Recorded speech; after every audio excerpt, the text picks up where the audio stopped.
Nas profundezas da Gran Sabana venezuelana, escondido sob os imponentes tepuis, encontra-se um mundo que poucos humanos viram.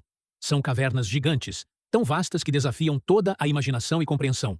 Espaços subterrâneos onde a natureza construiu ecossistemas únicos e misteriosos durante milhões de anos. Uma das mais impressionantes é a conhecida como Cima Martel, localizada no Tepuy Sarisariñama, no estado de Bolívar. Esta não é uma caverna comum. É um enorme sumidouro vertical que desce centenas de metros, com uma boca tão ampla que parece um buraco aberto diretamente para o coração do planeta. Se você quiser continuar descobrindo os segredos mais incríveis da natureza e os lugares mais ocultos do planeta, inscreva-se e ative o sino para não perder nenhuma expedição. O que torna a Cima Martel extraordinária não é apenas o seu tamanho, mas também o material em que se encontra: a rocha quartzítica. Este tipo de rocha é extremamente dura e resistente, e normalmente não permite a formação de cavernas tão grandes. A existência de cavernas tão monumentais neste tipo de rocha tem deixado geólogos e espeleólogos perplexos durante décadas. A boca do sumidouro abre-se como uma enorme cratera, com paredes que caem na vertical até quase 250 metros de profundidade. E apenas equipas especializadas, com experiência em espeleologia extrema, conseguiram descer até ao seu fundo. Ao chegar à base, os cientistas encontraram algo inesperado: florestas completas dentro da caverna, com árvores que atingem vários metros de altura e um microecossistema completamente isolado do exterior.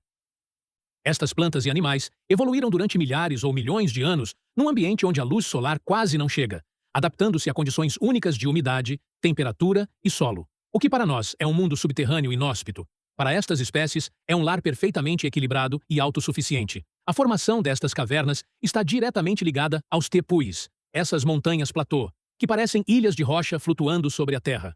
Ao contrário das cavernas kársticas formadas em calcário por processos de dissolução química, as cavernas de quartzito desenvolvem-se num processo extremamente lento e complexo, que pode demorar milhões de anos. Algumas das maiores cavernas da Gran Sabana ultrapassam os 20 quilômetros de comprimento, e ainda não se sabe até onde se estendem realmente. Uma delas, conhecida como Imauari Yeuta, que na língua Pemon significa Casa dos Deuses, é considerada uma das mais extensas e profundas do mundo. Ao contrário das cavernas habituais, estes espaços subterrâneos não são estreitos nem escuros na sua totalidade. Muitas das suas galerias são altas e amplas, algumas grandes o suficiente para que um pequeno avião pudesse aterrar no seu interior se o solo fosse plano. Cascatas internas, rios subterrâneos, lagos e estalagmites gigantes formam paisagens de outro mundo, criando um ambiente que parece saído de um filme de fantasia, mas que é 100% real. O maior espanto para os cientistas não se encontra apenas na geologia destas cavernas, mas na vida que habita no seu interior. Estes ecossistemas subterrâneos são completamente independentes do exterior. Alguns organismos perderam pigmentação por viverem em total escuridão. Outros desenvolveram sentidos extraordinários para se orientarem sem luz.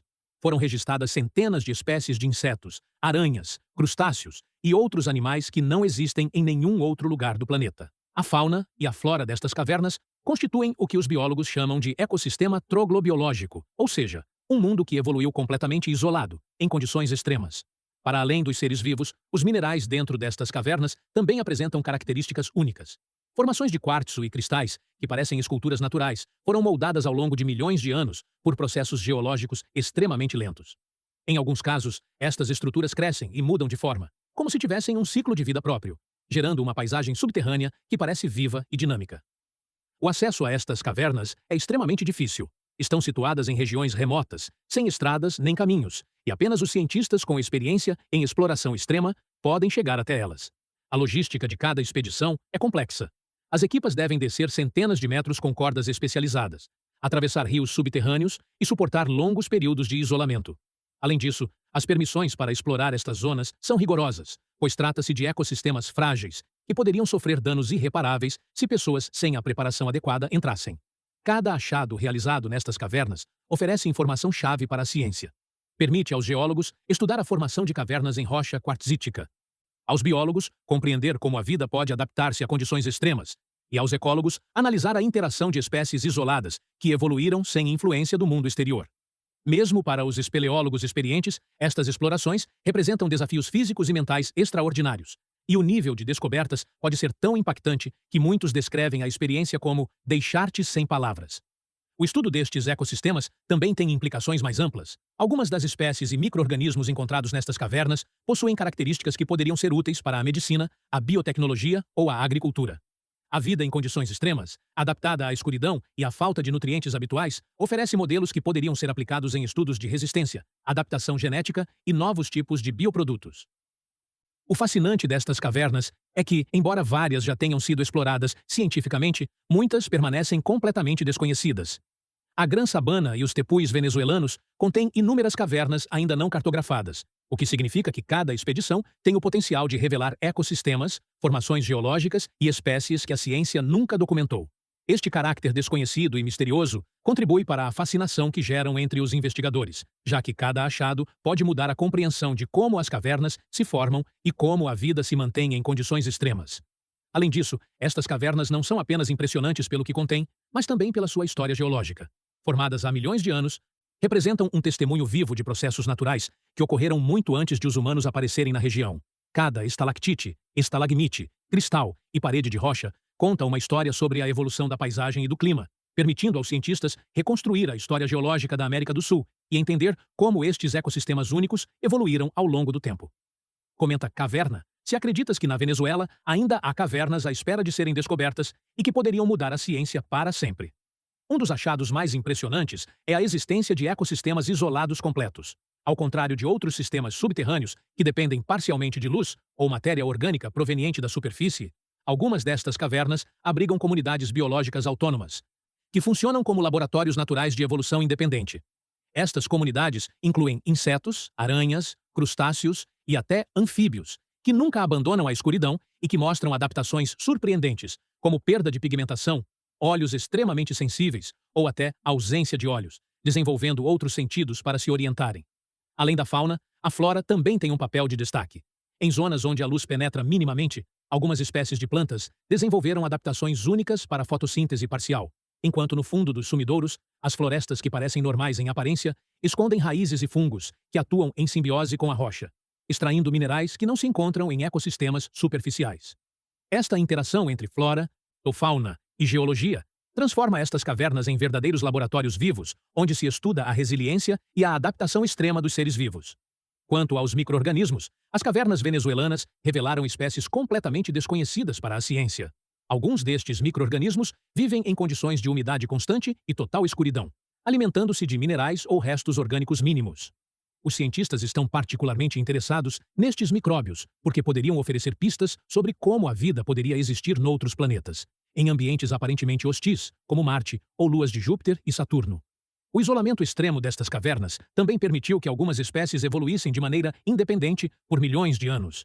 Isto significa que certas aranhas, escaravelhos ou crustáceos dentro da cima martel ou Imauari e Eutah não têm parentes próximos na superfície, e as suas adaptações oferecem aos biólogos informação inestimável sobre a evolução dirigida pelo isolamento geográfico e ecológico. Por outro lado, a exploração geológica revelou que a formação destas cavernas em rocha quartzítica não segue os padrões tradicionais de erosão química observados no calcário. Em vez disso, as cimas e galerias formaram-se ao longo de fraturas naturais, correntes subterrâneas e processos de desintegração mecânica, um fenômeno extremamente lento que pode demorar milhões de anos. Cada expedição que desce ao interior permite estudar a estrutura destas cavernas e entender como se mantêm estáveis, apesar do seu tamanho colossal. Os investigadores também documentaram lagos subterrâneos e cascatas internas, alguns deles de águas cristalinas, com composições químicas muito particulares, o que levou a estudar a interação entre a água, os minerais e os organismos que ali habitam. Estes corpos de água subterrâneos atuam como microhabitats, sustentando comunidades aquáticas únicas que dependem exclusivamente dos nutrientes transportados por correntes internas ou por decomposição de matéria orgânica. Para além da vida que habita nestas cavernas, os estudos recentes mostraram que algumas espécies têm ciclos de vida extremamente lentos, como os insetos, que podem viver vários anos antes de se reproduzirem, ou micro-organismos que crescem a ritmos praticamente imperceptíveis para o olho humano. Esta lentidão reflete as condições estáveis e isoladas do seu ambiente, onde a falta de predadores e a escassez de recursos obrigaram a vida a adaptar-se de maneira eficiente e sustentada. O aspecto arqueológico e antropológico também é fascinante. Embora a maioria das cavernas de quartzito da Venezuela permaneça isolada, foram encontrados indícios de que algumas cimas poderiam ter sido conhecidas por povos indígenas durante séculos, principalmente como locais cerimoniais ou de refúgio temporário. No entanto, a documentação científica moderna destes espaços começou apenas há algumas décadas, pelo que a história humana destas cavernas continua a ser um mistério em muitos casos. Outra descoberta recente que surpreendeu a comunidade científica é a existência de microclimas próprios dentro de cada caverna. À medida que os investigadores descem da boca até ao fundo, a temperatura, umidade e composição do ar mudam drasticamente, criando zonas com características únicas. Estes microclimas permitem que distintas espécies se concentrem em áreas muito específicas, evitando a competição direta e favorecendo a diversidade biológica em espaços relativamente reduzidos. A conservação destas cavernas é um tema crítico. Cada expedição requer extremar precauções para evitar contaminar os ecossistemas sensíveis. Mesmo uma pequena perturbação poderia alterar completamente a dinâmica de uma floresta subterrânea ou de um lago isolado. Por esta razão, o acesso está estritamente regulado e limitado a cientistas altamente qualificados. A proteção destes espaços não é apenas importante para a ciência, mas também para a preservação da biodiversidade global, já que algumas espécies poderiam desaparecer antes de serem sequer conhecidas pela humanidade. Em termos de relevância científica, o estudo das cavernas gigantes da Venezuela permitiu compreender melhor a biologia de organismos extremófilos, aqueles que vivem em condições que seriam letais para a maioria das espécies conhecidas. Além disso, os modelos de ecossistemas independentes oferecem informação sobre a sustentabilidade de ambientes fechados, útil para a investigação espacial e a criação de habitats autossuficientes noutros planetas. Finalmente, cada expedição deixou claro que estas cavernas não são apenas espaços subterrâneos, mas mundos completos, dinâmicos e surpreendentes, onde a interação entre geologia, biologia e química cria paisagens que desafiam qualquer imaginação. Desde as florestas no fundo da Cima Martel até aos lagos e cascatas de Imauari e Euta, cada recanto oferece uma oportunidade única de descoberta. Para os cientistas, o simples facto de descer a estas cimas é um desafio físico e mental extraordinário. As paredes verticais, a umidade constante, a escuridão total e a necessidade de depender de equipamentos especializados fazem de cada expedição um desafio extremo. E, no entanto, a recompensa é incomparável. Documentar espécies únicas, estudar processos geológicos incomuns e explorar um mundo que, até há poucos anos, permanecia completamente oculto. Partilha este vídeo com alguém que ame a aventura e os mistérios da natureza, para que também fique impressionado com estes mundos ocultos.